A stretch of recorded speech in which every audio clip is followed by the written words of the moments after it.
They banished me for 12 years. Now they showed up at my mansion uninvited. But before I share my story, please take a minute of your precious time to support our channel. Your support and love keeps us going. The second my son tossed my duffel bag onto the stoop, I knew a decade of keeping quiet had just become the best gamble I'd ever made. I stood there in my good church dress, staring at my own child as he turned the lock like I was a stranger. They didn't realize yesterday's trash was about to turn into $9 million worth of triumph. If you're reading this, tap follow and tell me where you're reading from. Let me show you how a 65-year-old black woman went from sleeping in a roadside into owning the grandest estate in Hawthorne Crest.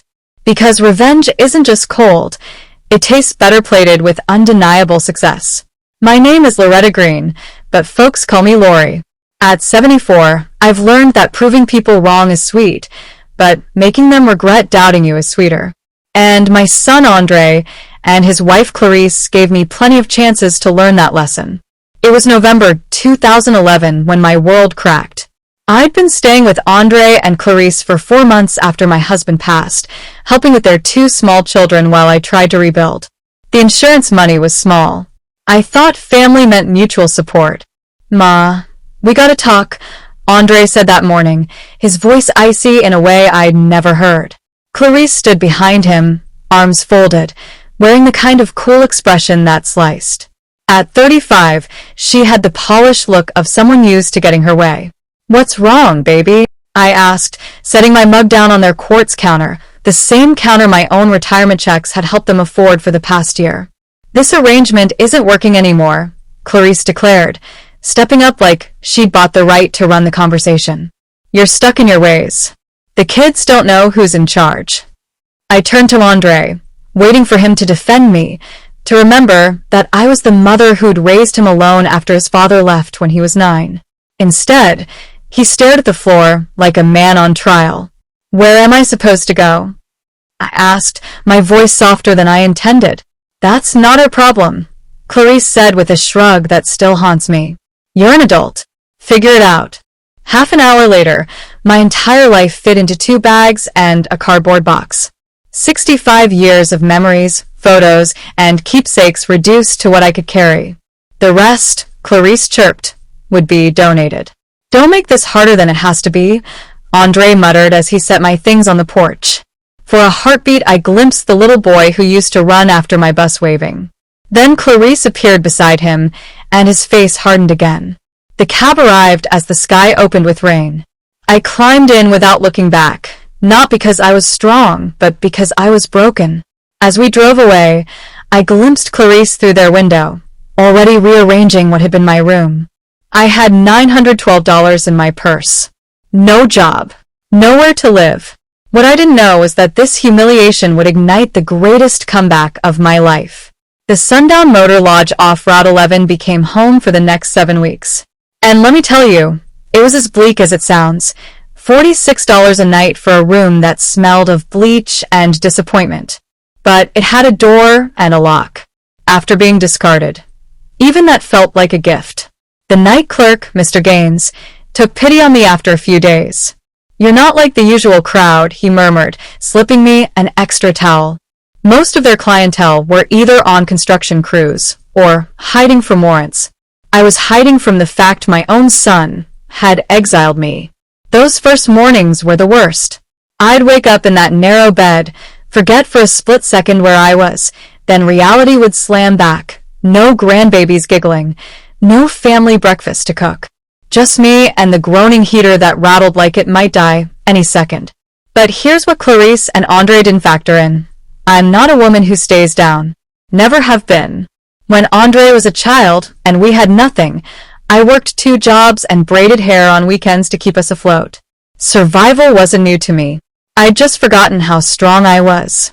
The first thing I did was walk to the public library every morning. Free Wi-Fi, free heat, and, most importantly, free job boards. At 65, nobody was lining up to hire me, but I wasn't seeking charity. I was hunting for an opening. "You've done bookkeeping?" asked Monica Harris, owner of Harris and Son Landscaping, during my 4th interview that week. She was about my age with dirt on her hands and a no-nonsense manner I respected instantly. 20+ years, I said. I'd run the books for my late husband's small contracting company. What I didn't mention was that I'd already spotted at least 3 ways she was bleeding cash just from sitting in her office, 10 minutes. The pay's not much, Monica warned. $16 an hour, part-time. When do I start? That first check, $2.56, felt like oxygen after weeks underwater. Slowly my motel room became less of a stopgap and more of a base. I bought a second-hand coffee maker, pinned up my few family photos, even splurged on a tiny potted plant for the window. If this was my new life, I was going to live it with dignity.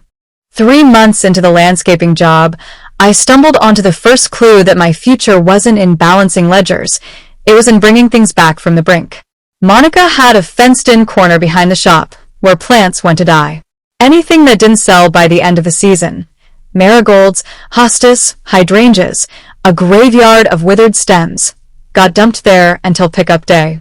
That's just how it goes, she told me, brushing soil from her palms. We mark 'em down, then we toss 'em. Cost of doing business. I didn't see a graveyard. I saw a second chance. Let me try something, I said. Give me a few trays of what you'd throw out anyway. If I can revive them, we split the money when they sell. Monica squinted at me. You want to rehab dead plants? They're not dead, I said, crouching to pinch a stem that still had a whisper of green. They're tired. That winter I moved from the motel to a tiny studio above Lionel's Pie and Slice, $7.20 a month, and a thin floor that let me smell cinnamon on Saturdays. It left me with just enough to cover groceries and a bus pass, but it was mine. No one could turn a lock and make me disappear. Monica let me take home 6 flats of lost causes. My apartment turned into a jumble overnight. I scrubbed the windows, wiped down racks I bought from a thrift store, and lined every sill with trays. I spent late nights at the library, printing articles about root pruning and overwintering. I watched grainy videos on propagation while the radiator clicked like a tired metronome. By January, I had my hands in soil every evening and my hope growing quiet but steady. Neighbors talked. Ms. Dupree, who lived downstairs and wore turbans that looked like crowns, stopped me on the stairs. Baby, you opening a florist up there? Not a florist, I said. A resurrection service. She laughed and shook her head. Well, when you bring something back, show me. I need proof. February brought proof. One morning I slid the blinds open and couldn't help gasping, green tips everywhere. The hydrangea crowns had little fists of life. The daylilies were pushing blades like tiny flags. I made a ritual of it. Warm water in the morning, gentle pruning in the afternoon, soft music at night. When the first bud cracked open, I sat on the floor and cried, not from sadness, but from the feeling of watching something believe in itself again. By March, half my windows were shouting spring. I carried the first batch back to Monica's yard in reusable crates, hands shaking from equal parts pride and exhaustion. Lori, Monica breathed, lifting a pot like it might sing to her. These look better than new. Told you they were tired, not gone. We tagged them at half their original price and set them out front on a sunny Saturday. The line formed before we finished watering. A woman in a denim jacket held up a pot and asked, "What's your secret?" "Patience," I said, "and consistent care." By noon, nearly everything was gone. Monica counted out my cut in the office, $9.36, and slid the envelope across the desk. "You really can bring anything back." "Not anything," I said softly, "but most things if you start soon enough." Word spread faster than a rumor at a church picnic. Folks from around Hawthorne Crest drove over asking for the revival lady, and more importantly, other businesses started calling. A nursery in North Ridge wanted to send me their leftovers. A small hardware store asked if I'd take their frostbitten roses after a cold snap. Monica and I drew up a formal plan. She would set aside unsellables for me from October through December. In winter, I'd rehab them upstairs over Lionel's. In spring, we'd split profits and track the outcomes. By the end of the second year, my rehab money outpaced my bookkeeping checks. I upgraded to a one-bedroom with a wide balcony and convinced Lionel to let me rent 2 parking spaces in the back for raised beds. On Saturdays, he would bring a slice upstairs and say, "Miss Lori, your little forest is stealing my customers." Then he'd grin and add, "I ought to start charging admission." I kept a binder of everything, before and after photos, dates, watering logs, what revived easily, coneflowers, hostas, and what acted delicate but came roaring back if I whispered nice, azaleas, the dramatic divas. The binder wasn't pretty, but it was thorough. When a set of garden clubs asked me to come speak, I showed up with that binder and the calm of someone who'd earned her knowledge by doing. The money was wonderful, yes, but every healthy shrub I loaded into Monica's truck felt like a message written in leaves. Being discarded isn't the end. Sometimes it's the start of a better season. Year 3, growth outgrew my square footage. The balcony bowed under the weight of pots. The landlord started complaining about runoff on the brick. Even Lionel, who loved me like a sister by then, warned, "Miss Lori, these philodendrons about to unionize." Monica and I sat over coffee at Dubby's diner and faced facts. "You need space," she said. "Real space. Maybe even staff." "I got savings," I said, $17 for 100 tucked away, not counting my emergency envelope, but warehouse rent was no joke. That's when Evelyn Evie Cole walked into my life at the City Small Business Hub. She was a razor-sharp black woman in her 50s who could do math in her head and didn't believe in false modesty. I showed her my binder, my spreadsheets, my season-to-season outcomes. "You think you run a plant hospital," Evie said, flipping pages. "You're actually in waste-to-value logistics. You intercept loss and convert it." I blinked. "That sounds big." "It is big." She tapped a page where I'd charted how a $400 batch of scrap inventory had turned into $1,900 worth of sales. "This isn't a hobby. This is a system. System scale." Evie made me say out loud what I'd only whispered to myself. Hawthorne Crest plant revival shouldn't just be me and a balcony. We could license the method. We could train others. We could build a network of local rehabbers from Riverbend to Pine Harbor, each with their own micro-greenhouse, all using my protocols, all turning throwaways into revenue. I could keep a central facility for intake, triage, and distribution, then push batches back out to licensed hands. It sounded terrifying. It sounded right. We spent 5 months building a business plan that didn't look like anybody else's. Evie drilled me. Cost of goods recovered, failure rates, turnaround time, margin ladders by species. I designed intake forms and color-coded tags.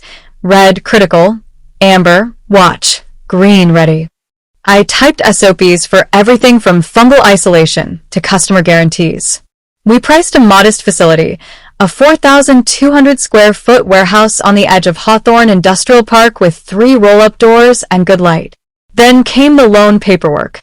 40-something pages that felt like running a marathon uphill. Twice I almost quit. Evie wouldn't let me. "They're not about to scare you off with a packet," she said. "Sign your name like it belongs there." It did belong there. "Miss Green," the loan officer said during the final review, glancing from my binder to my projections, "your numbers are aggressive." I leaned in with the calm of a woman who's already rebuilt once. 3 years ago, I was counting nickels at a motor lodge. Last spring, I turned $1,000 of scrap plants into over 4,000 in trackable sales. The only aggressive thing here is my belief in what I've already proved. Approval landed on a Tuesday in March. $165,000 with favorable terms, contingent on a small equipment grant from the city's sustainability fund, which Evie went and got by noon on Thursday. Within 6 months, I had keys to that warehouse. We hung a bold sign, "Second Season Revival," because everything deserves another chance. I hired 2 part-time assistants, Deshawn, a quiet 19-year-old with a gift for spotting viable roots, and Yasmin, a single mom who could inventory with a baby on her hip and never miscount. We signed intake contracts with 12 businesses across 3 counties. Trucks arrived with pallets of unsellable perennials. We sorted, trimmed, watered, healed, documented. The color tags worked. The SOPs held. The systems sang. Every night, I walked the aisles with a clipboard, brushing leaves, breathing damp air, feeling the hum of possibility. They had thrown me away. I was building a world out of leftovers. By the end of that first warehouse year, we'd pushed revived inventory to community markets, partnered with 2 churches to green their grounds at cost, and sold out 3 pop-up events. My personal take-home finally did something I hadn't expected. It gave me choices. Real ones. I upgraded my apartment one last time. 2 bedrooms, sunlight in the kitchen, a small back plot where I tested tricky shrubs. I joined a Thursday book circle at Brixton Library with Evie and 2 other businesswomen who laughed loud and told the truth. On Fridays, I took Ms. Dupree grocery shopping and bought her favorite peach tea. When she hugged me goodbye, she whispered, "You showed me you could bring a thing back. Then you showed me you could bring yourself back." That's the miracle. I kept journaling lessons, not just for staff, but for me. The biggest one I wrote in thick pen: no one else gets to price your worth. If somebody claims you're a burden, go build a ledger they can't afford to read. And the calls kept coming. A hardware chain's district manager wanted a meeting. A regional home store asked if we could take their seasonal returns. Evie said, "We're not chasing. We're choosing." I nodded, breathing in the good problem of abundance. I didn't know it yet, but the house I'd one day buy, the one sitting above the hole of Hawthorne Crest, would start as a notion right here, in a warehouse full of plants people swore were finished. I kept thinking about that, how a life can look done from a distance and be secretly, quietly, getting ready to bloom. Ready for tomorrow? Deshawn asked one evening, flipping the amber tags to green on a row that had finally pulsed back. "More than ready," I said, switching off the lights and listening as the warehouse settled into its soft, night-breathing hush. "We're just getting started." By the start of the 4th year, second season Revival was bigger than anything I could have pictured when I was nursing wilted hydrangeas on a windowsill. What had begun as a desperate experiment was now a humming enterprise. We'd signed contracts with 25 businesses across 4 counties. Delivery vans came almost weekly with pallets of unsellables, flat after flat of bruised begonias, drooping roses, frost-bitten shrubs. The system we'd built worked. Intake tags, triage stations, recovery cycles, weekly audits. The failure rate was under 15%, which in this line of work was practically miraculous. And the revenue? Over $225,000 in that year alone. I kept meticulous spreadsheets, not because I cared about showing off, but because each line reminded me of something bigger. Every column of profit was proof that the woman who'd been discarded on a rainy night was more resourceful than anyone had given her credit for. For the first time in years, I wasn't just surviving. I had breathing room. I moved into a townhome in Hawthorne Crest's historic quarter, a brick place with high ceilings and a small patch of yard I turned into an experimental garden. Inside, I painted the walls warm yellow and filled the shelves with books I'd always promised myself I'd read someday. That someday had finally arrived. I joined a Friday book circle with Evie and 2 other women entrepreneurs who laughed loud and carried their own battle scars. We traded stories, late bills, pushy bankers, difficult clients. They were the first real friends I'd had in years, women who didn't see me as an obligation but as an equal. Evie kept pushing me to think broader. "You don't just sell plants," she said, tapping my reports. "You sell redemption. You turn waste into worth. That's not local, that's national." By the 5th year, we'd expanded into 9 states, with over 40 licensed operators running Revival outposts based on my methods. We trained them, supplied them, and took a percentage of their sales. Corporates started noticing. A regional manager from BuildMart, one of the country's biggest home improvement chains, flew me to Atlanta for a meeting. They were curious about our process and how it could cut down on waste disposal costs. I walked into their glass headquarters in a navy blue blazer I'd bought secondhand, clutching my binder of before and after photos like scripture. "Ms. Green," their sustainability director said, shaking my hand, "your story is exactly what our industry needs. Waste turned into profit. Hope for inventory most folks would rather bury. That's the future." For once, I wasn't being dismissed as a burden. I was being treated as an authority. It wasn't easy, of course. There were 18-hour days when the warehouse heater broke, or when we lost entire batches to fungus, or when I wondered if I'd taken on more than I could carry. But I learned to see setbacks as tuition. Every mistake taught me something money couldn't buy. I also began investing in other small businesses. A young woman running a second-hand furniture shop. A father and son duo trying to start a compost service. I recognized something in them. Undervalued potential waiting for breath. I invested not just money, but guidance, the way Evie had once invested in me. And it changed me too. I wasn't that broken 65-year-old woman begging for space anymore. I was a 70-year-old with employees who depended on me, friends who respected me, and a business generating over $2.2 million a year. One of the proudest moments came when Monica Harris, the first person who'd given me a chance, decided to retire. Instead of shutting her landscaping shop down, she sold it to one of our licensees. At her farewell party, she hugged me and whispered, "Lori, it didn't just save plants. You saved me. Watching you build this gave women around here permission to dream bigger." I cried that night, not from sadness, but from the realization that the ripples of my comeback stretched far wider than I'd ever guessed. I began writing in my journal more deliberately, this time as a guide for anyone who came after me. At the top of the first page, I wrote the truth that had carried me this far. Andre and Clarice had once defined me as useless. They thought locking me out meant locking away my future. They couldn't have been more wrong. What they had done, without meaning to, was light a fire under me. And now, every plant, every contract, every dollar was proof that I was more resilient than they could ever imagine. And quietly, as I flipped through real estate listings on Sunday afternoons, a new idea began to take root. I wasn't just building a business anymore. I was preparing for a kind of poetic justice no one could ignore. The house hunting began as a practical step. My growing business meant more meetings, more guests, more space needed for planning. But it ended as something else entirely, an act of poetic justice. I found myself drawn again and again to listings in Summit Heights, the wealthiest neighborhood in Hawthorne Crest. The very same place Andre and Clarice used to drive through on Sundays, pointing at the mansions they dreamed of but could never afford. Then I saw it, the Caldwell estate. "Lori, that property hasn't been for sale in nearly 40 years, said Rhonda Blake, the realtor I'd hired.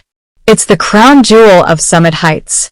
The estate stretched 12,500 square feet on nearly 9 acres, with manicured gardens, a conservatory the size of my old warehouse, fireplaces in the bedrooms, and a library that could have been carved straight out of my dreams. The asking price, for $0.6 million.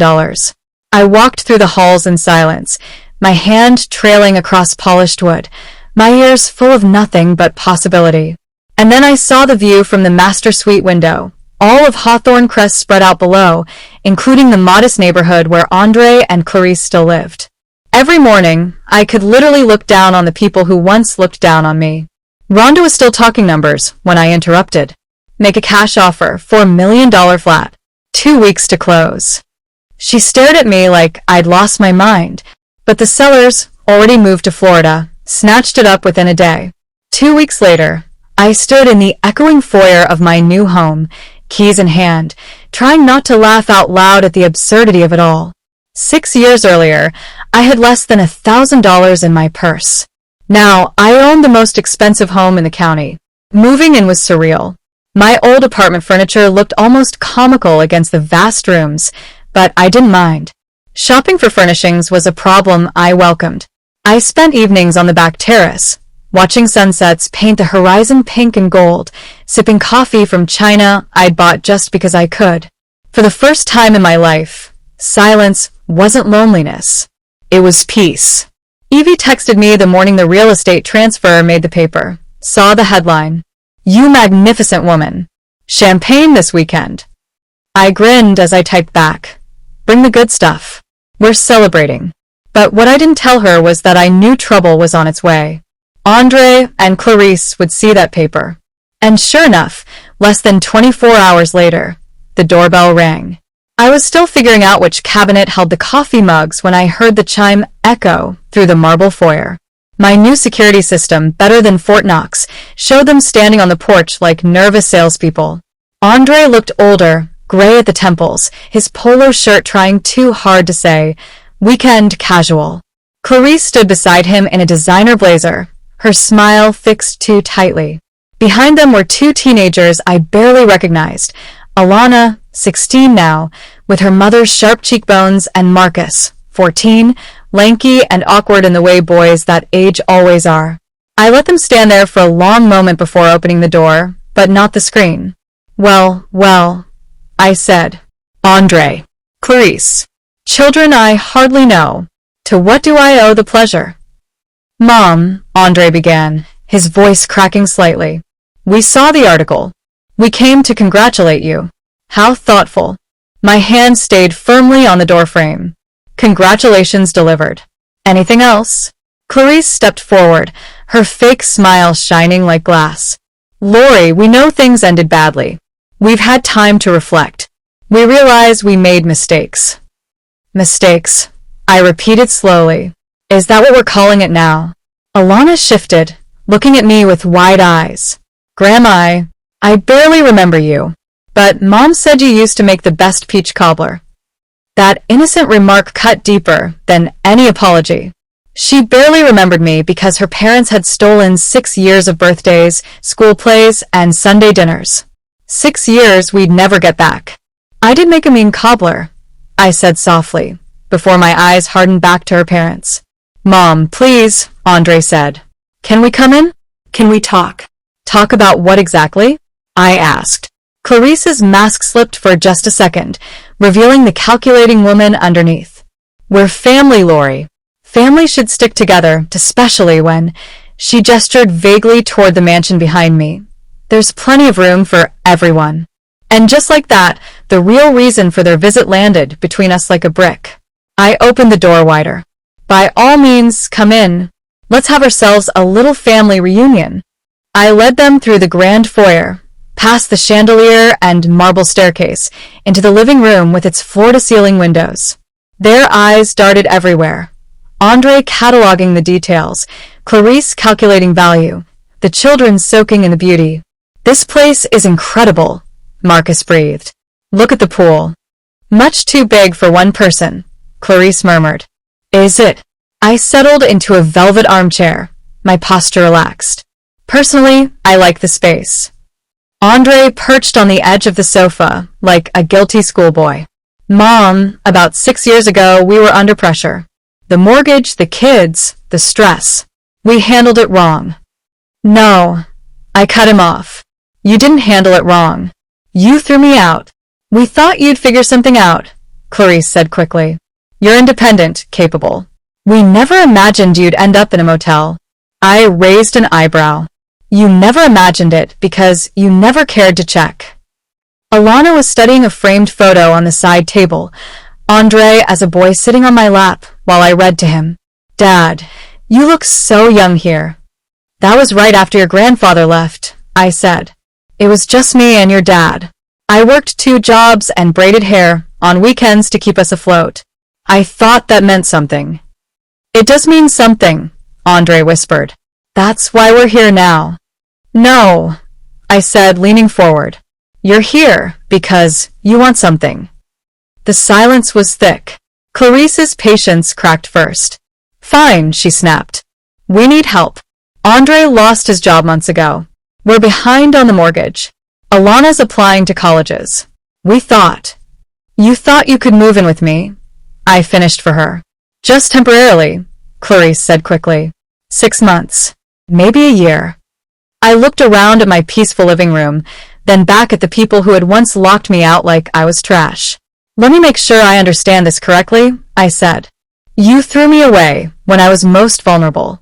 Now you want to move into my home because you can't handle your own lives. And you call that family? The only sound was the ticking of the antique clock on the mantel. Finally, Marcus spoke up, his voice small. What really happened 6 years ago? Why won't anyone tell us? I sighed and looked at my grandchildren, robbed of the truth all these years. Sit down, both of you. It's time you heard the real story. The kids sat on the edge of the sofa, their eyes fixed on me. Andre shifted uncomfortably, but I held up a hand to silence him. 6 years ago, I began. Your grandfather had just passed. I was 65, a widow, with nowhere else to go. Your parents invited me to stay, and for 3 months I helped with childcare, cooked, contributed my retirement checks. Then one morning, your mother decided I was too set in my ways. And your father, I turned to Andre, packed my things into 2 bags and put me on the porch. I had less than $1,000 and nowhere to go. That's not fair, Clarice snapped. You undermined us with the kids. You wouldn't stay out of the way. All I did, I said evenly, was make them breakfast and remind them to say please and thank you. If that's interference, then I'll gladly own it. The children's faces fell. So where did you go? Marcus asked, his voice tight. A roadside motel, I said simply. For 7 weeks. Then a tiny studio above a pie shop. I worked part-time at a landscaping center. It was the hardest time of my life, but it was also the beginning of everything. Clarice waved a hand. This is ancient history, Lori.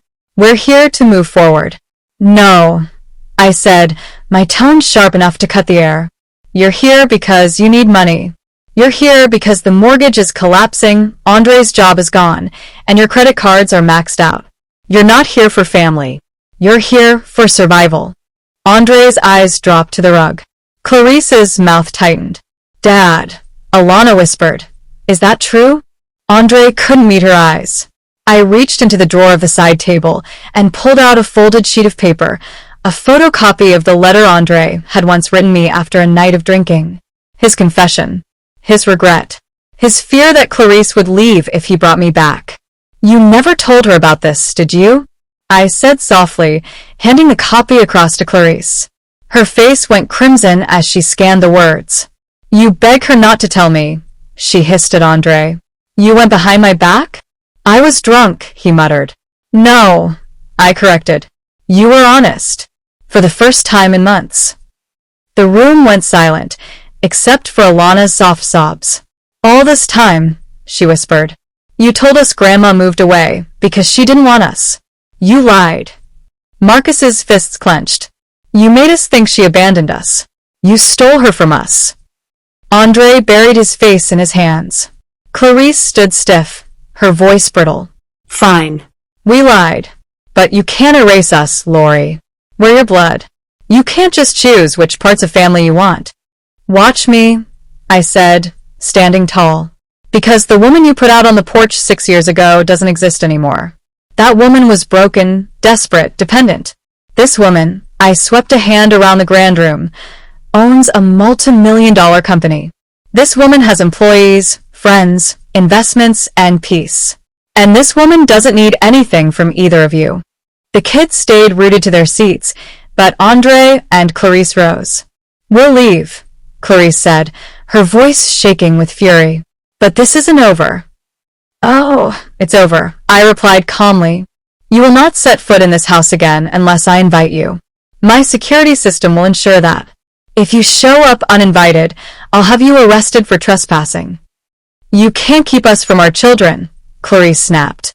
I'm not, I said, turning to Alana and Marcus. You're welcome here whenever you want. My door is open to you. But your parents? They'll have to prove they've changed before they earn another chance. Andre finally found his voice. Prove how. Start by telling your children the whole truth, I said firmly. Not the polished story you fed them. The truth. Then fix your own lives without begging me to carry you. Stand on your own 2 feet like the adults you claim to be. Then maybe I let the word hang. Maybe forgiveness can be discussed. But don't hold your breath. Clarice stormed out, heels clicking like gunfire on the marble. Andre followed, his shoulders hunched. The kids stayed behind. Grandma, Alana whispered, can we come back next weekend? Anytime, I said, hugging them both tightly. I've got 6 years to make up for. That evening, I sat alone on the terrace, watching the sun sink over my acres of land.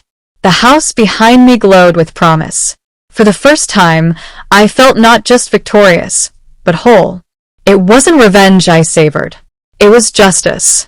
The people who had once thrown me away were now the ones begging at my door, while the woman they discarded was living a life they'd never touch. I sipped my coffee from fine china and wrote in my journal, "Being discarded doesn't make you worthless. Sometimes, it just sets you free to discover how valuable you truly are." And as I closed the book, I smiled. Some victories roar. This one whispered. And it was perfect. And that's how I went from being pushed out with 2 bags to standing tall in the grandest house in town. Not because I begged, not because I waited for someone to save me, but because I built my own way forward. If this story touched you, don't forget to like, subscribe, and share it so others can hear it too. Drop a comment and tell me where you're watching from. I want to know how far my story has traveled. And remember, being thrown away doesn't mean you're finished. Sometimes it just means you're finally free to bloom.